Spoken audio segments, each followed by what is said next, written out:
just ask them the question, when they've created some pain and I can see that they're not comfortable, I ask them, how much longer is this going to be okay? Or how much longer do you want to stay exactly where you're at? How much longer is it going to be cool for you to keep on doing exactly what you're doing? And I say it without judgment, and people say, well, not another minute. And I said, what do you plan to do about it? And I'm almost like I'm pushing back.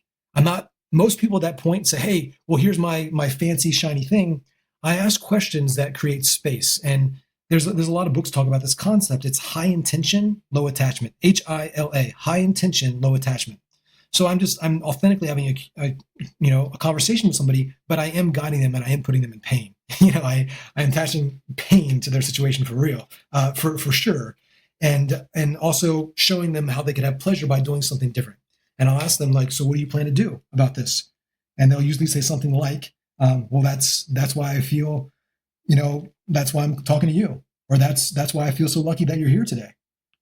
So they've given me, before I get into the close, I'm setting up the close, and I start to ask questions around, scale of 1 to 10. How much more money do you think you could make if you had this? And so I get them. So I ask questions that are always putting a number on, like I'm monetizing the pain. Like, what would that be worth to you if you were to overcome this? So I ask lots of questions around that as it gets deeper into the process.